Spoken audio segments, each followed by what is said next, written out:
Hey everybody. This is a discussion that I'm going to have with a fellow YouTuber called Jodi Art. This isn't going to be scripted or anything like that, or I'm not going to be vulgar and I'm not going to take apart her arguments or anything like that. We're just going to have a discussion based upon the issues raised on realsexism.com and also the issues of women that Jodi raises. Jodi's style is she kind of talks through things. She thinks she's thinking and talking. So you're not going to get any of my tomfoolery in this series. And if that's not your cup of tea, go ahead and skip it. But I thought that this would help keep me kind of centered in my advocacy and to be the kind of egalitarian that I want to be. And to be an egalitarian, I just can't focus on men's issues only. If you're running an anti-feminist channel, I would kind of recommend that you do something like this too, because women do have issues. They may have more rights and they may have more privileges, and our society might be gynocentric. But women do have legitimate issues and concerns, and especially when they're taken as individuals. So if you consider yourself an egalitarian, you need to be open to women's issues. Otherwise, I think you kind of are a meninist, and God knows we only want to be that in jest. In the interest of time, I am going to edit down Jodi's side of the conversation. That's just to keep things moving along at the pace that I like.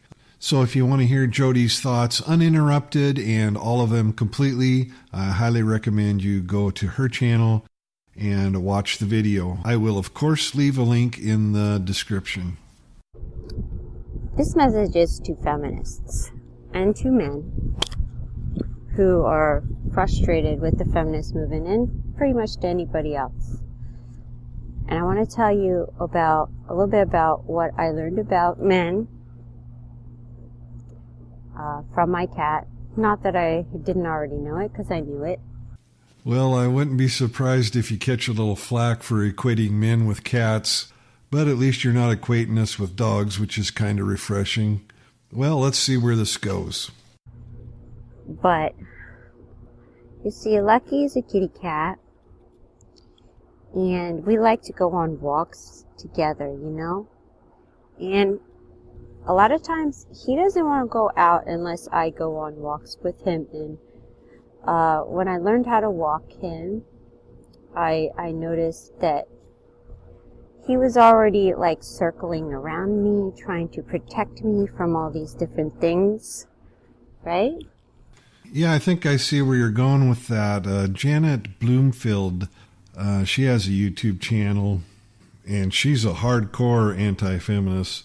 And she has a video where she goes over men are wired to protect babies and women because women have baby-like features or whatever these soft features are. I can't remember what they're called.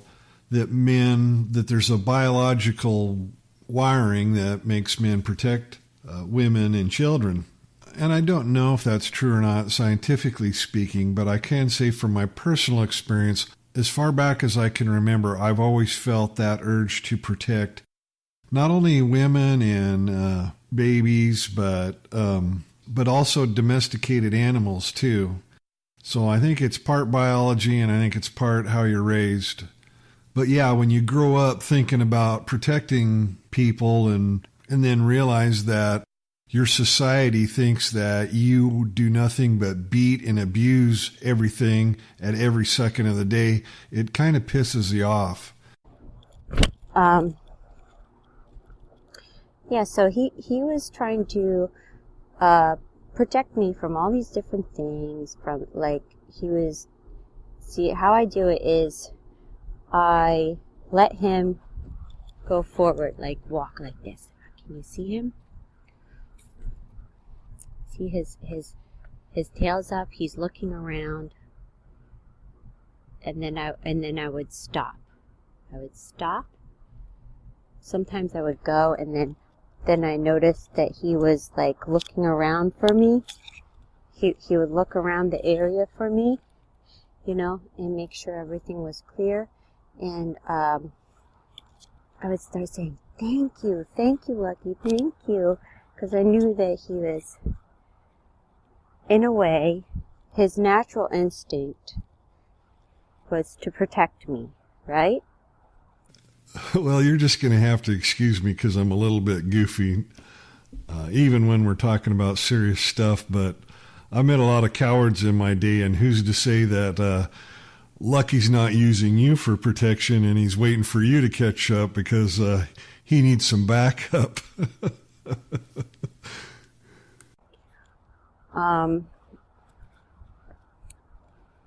And so he loves going on walks with me.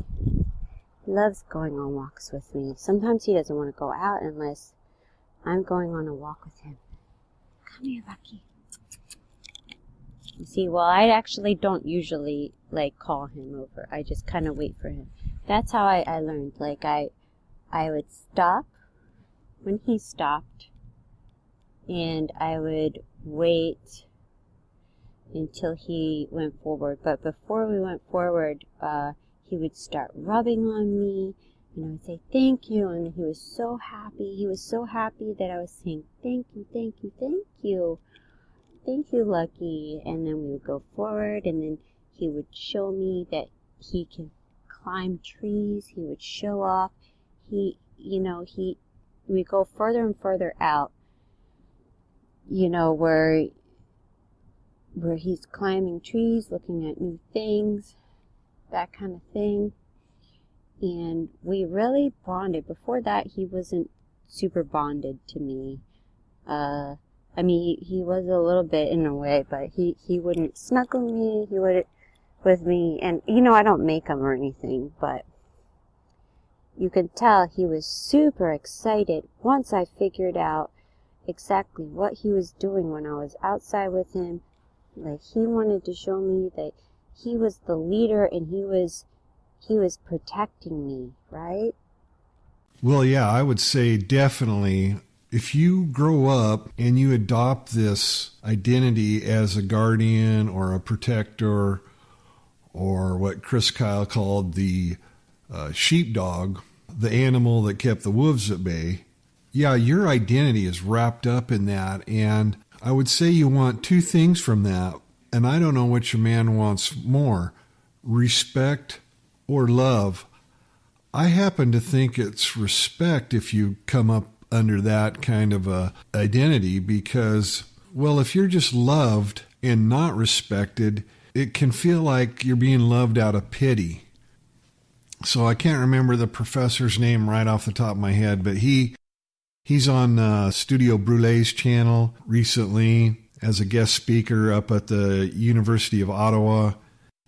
And he was talking about the role of fathers, and the role of a father in his research, the one that he feels that the mother doesn't provide, is that the mother provides unconditional love, and the father makes you earn his love. Not completely, but generally speaking, I think that that's true. I think that fathers require more of their children, and that was true for me.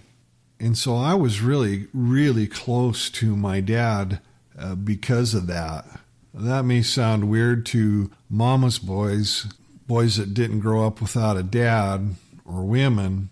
It's hard to give tough love to your children, but it is really, really important. And that's what this professor's research told him. And he does his research with a feminist too. That series of videos is well worth watching.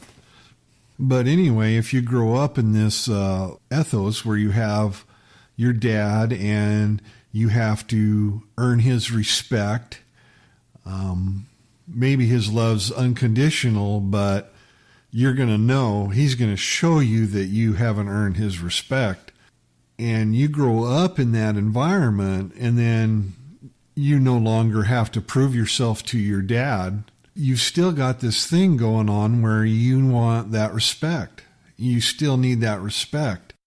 You need the love, but you really need the respect too. And I think if you're kind of a guardian, kind of a male, then that's just amplified. You want to be respected for your guardian role. Even if you really don't have to use it, I mean, the most you do is you hear something bang around in the night and you're the one that goes out and checks what it is with your golf club. I mean, if that's all you have to do, you still want that respect. I would say if you don't get it, it's really going to be damaging. And I wonder if that's not one of the reasons that these young boys are killing themselves, because they don't get that respect that they need. And if you want them to be protectors, you got to respect them. Otherwise, they're going to turn into wolves rather than sheepdogs. And we don't need any more wolves. The other thing about cats is they are nocturnal. And so when you look up nocturnal cats, you get a lot of articles about how it's a problem for people that cats are nocturnal. And so they try to tell you different ways to discourage them from being nocturnal so they don't bother you at night. I don't care. Like, he can be nocturnal if he wants to. I try to honor his natural natural inclinations, the way he is, right? And I'm not talking about all feminists, but I think a lot of the third wave feminists that are the new feminists in college. Well, I'm just going to interrupt you right here for just a second and tell you that a lot of the first wave feminists and a hell of a lot of the second wave feminists want to liberate themselves from men. Not just men's oppression, but from men. You got to keep in mind, I've lived through second wave feminism, so I remember women's issues needing to be addressed, but I also remember a bunch of the foolishness. But anyway, what I see in the third wave feminism is this really powerful need to change men. And now it's possible in a way like it was never before. I mean, we've got homosexuality is out in the open. We've got all of these transgender ways to change men into women. And the third wave, when they talk about, feminism is for everybody, what they mean is we can feminize that masculinity right out of you. We've got several different methods of doing it nowadays. There's more facets to third wave feminism, but in the context of what you're trying to get at, they want to fundamentally change our nature. It's beyond me, but somehow that's equality. Are a little bit confused, right? And I'm going to say that it's no longer really all about like man bashing. It's a lot of different things. Like, they're making up new words that are triggers, and, words that should be, like things that should be cut out of the language, not to offend people. But I would like feminists to think about something, and the fact that we've, as in the United States, have been in wars for the last 15 years, right? And many of our men have gone to war in order to protect our country. And I'm not saying it's for the best reason. You want to talk about triggers, I saw this video about all these triggers of for this film festival. Warning, there's a trigger for this. Warning, there's a trigger for that. Our men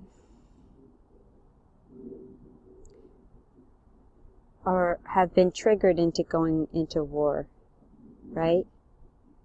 To protect our country, to protect us. This is their natural inclination. is to protect us, to be our warriors, to make sure that we're safe, to make sure that our country's safe, to make sure our women are safe, to make sure our children are safe. And while you want to go on man bashing in the United States, feminists, okay. Let me just change the course of the conversation here for a minute. The most important thing about our veterans is that we owe them a duty of care. And I agree with that 100%. But within the context of the feminist men's rights activists debate, the issue really isn't taking care of veterans or their needs, because that needs to be done whether it's a man or a woman. But within the context of the debate, I think what the men's rights activists are saying is that because they are men, they're not getting the care that they need. If they were women, they would be getting a lot more resources. The next thing I think that the men's rights activists are talking about is it's the opposite of a privilege to have to go to war for your country, especially if you're drafted. Now, we haven't had a draft, I think, since Vietnam, but I think that the men's rights advocates use the fact that men fight and die in wars is to say that women have been placed on a pedestal, that women have a privilege in society, and they are not recognizing those privileges that they have. And this is probably the chief privilege women have. At least in this country, they've never been drafted and sent to war. They've never been asked to die in the front lines. Now, some women have wanted that honor, but they've never been asked to do it. They've never been forced to do it. And that is a privilege. And I think that the men's rights activists want women to acknowledge that privilege. And I have mixed feelings about that, because while all of that's true, I don't like the idea that I have white male privilege because there were black slaves at one time. I don't own that. The white people held slaves. I mean, black people held slaves too, but I don't own the crimes or the glory of my predecessors. I can appreciate great things that great people have done, regardless of race or sex. But that doesn't give me any ownership of it just because I share the sex or the race. And I think it's a little bit hypocritical for men's rights activists to tell women to check their damn privilege when we're so fucking desperately tired of hearing that said to us. On the other hand, I understand it, and on the other hand, I do this myself, so I am also acting as a hypocrite. I'm just so tired of hearing how bad I am as a white male, because there were bad white males in the past, that you have to fight somehow. And I guess exposing hypocrisy by being a hypocrite is necessary. But it really chaps my hide that I have to defend myself based upon the actions of others. It really fucking pisses me off. And in a way, because I was in the service, but I was never overseas or never was in danger of being killed in combat, in a way I feel it dishonors those men that did actually bear that burden for us to use that in this manner. But maybe those men, if they could see how society was treating their men at this point, maybe, just maybe, they'd be okay with it. But it's a really sad state of affairs that society is not valuing its men, and we have to point out those that have paid the highest price. It's sad because Damn it, that should be self-evident of our society. Not that I'm a warmonger. I totally disagree with all of our foreign entanglements. But we do need men that stand upon the wall, and we did need to go after terrorism after 9/11. Now, we didn't necessarily need to do it in the way that we did do it, but we needed men to stand up and protect our society. These are noble things and noble causes that really got sidetracked with a bunch of bullshit. But I have to ask women to recognize, look, men do have privileges, but your privileges far outweigh men's privileges. So get a grip. I think that we have no choice but to say that, even though it seems at its core to be disrespectful and hypocritical. But that's what it's come to. I think men are starting to wake up and realize that their society is treating them as disposable assets. And in the process, we're being spit upon while we do the society's dirty work. And that's probably why I'm so hard on feminists, is because it's absolutely disgusting, their behavior. I apologize for saying man bashing. And I know that a lot of you are in college, and this is something you're going through now, whether or not you realize it. And eventually you will evolve as a person and grow, and you might not be into this movement anymore. But many of our men have been through war. They have seen horrific things, and their natural inclination to protect and to be very alert and to turn off certain emotions in certain times of danger has given them the ability to survive and go on. Our men have lost their friends in war. Our men have lost their limbs in war. Our men have died in war. And as a human being, I don't support the wars that are going on. I think that there is something very spiritual going on that's perpetuating the war. It's not we actually don't quite understand it. But look at Mr. Lucky. And I talked about in another video about how growing up, I felt like men can't love me. But you know, our men, look at my baby, look at my big boy lion. He's my big, strong, handsome lion. Strong, brave, handsome man. That's what I call him.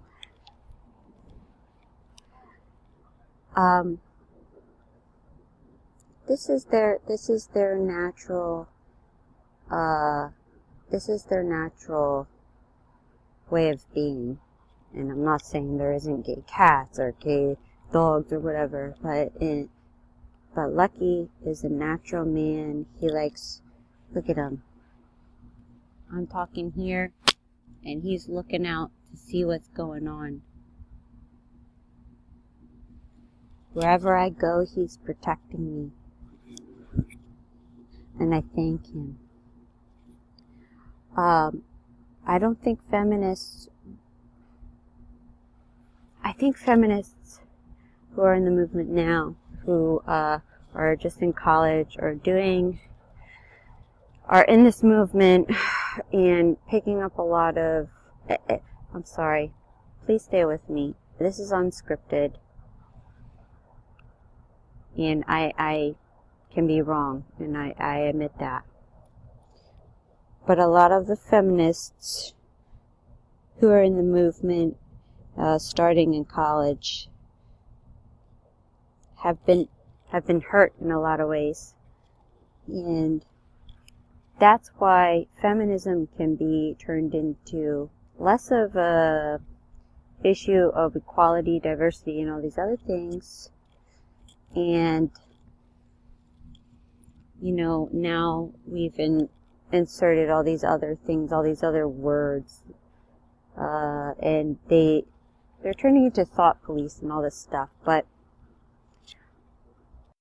well, if you in your next video could talk about some of the things that you think lead women to feminism for healing purposes, that would be a really good discussion, I think. So let's do that next if you've got enough thoughts and material on that.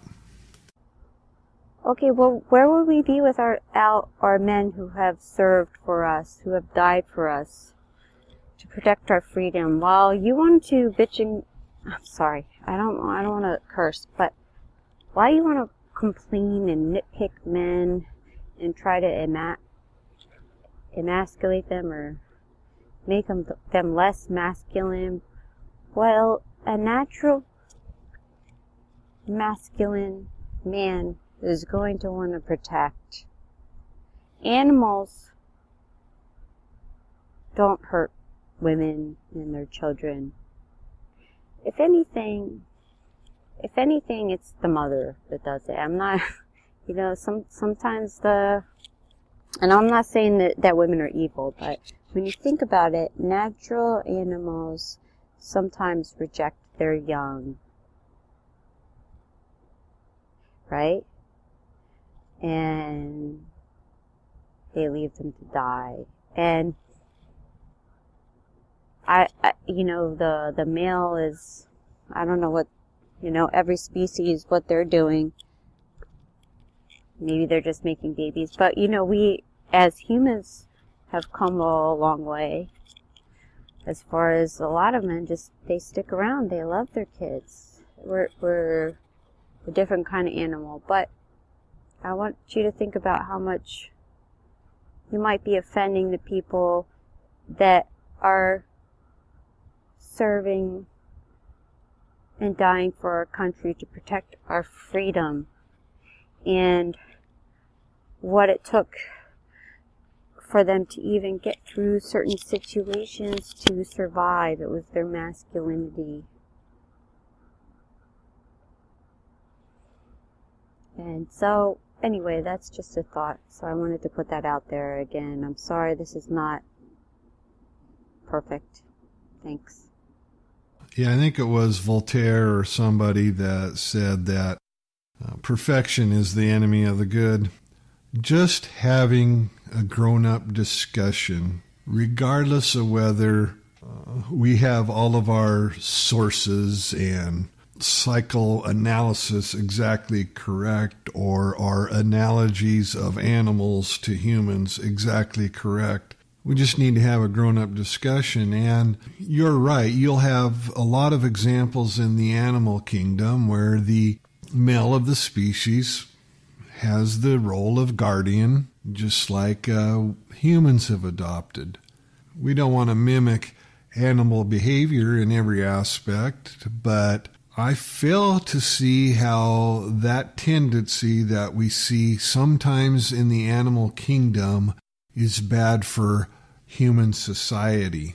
Because even if you had a totally peaceful society and we didn't have any animals that were a danger to us, you still have tornadoes, floods, fires, and very, very dangerous construction projects. And you need somebody that can control their emotion and see them through to the other side of the disaster or issue that's being faced. So I think your points are well made, and I really look forward to hearing from you the women's issues that men should be thinking about. This is good for me. I hope that others enjoy it, but I'll continue to do it because I think there needs to be a record out there that People can talk like adults to each other, even while most of the time when I'm going after feminism, I am a complete dick. And I don't apologize for it because I think they've got it coming. That being said, if men will be treated with respect, I will have a civil discussion with you. Until next time.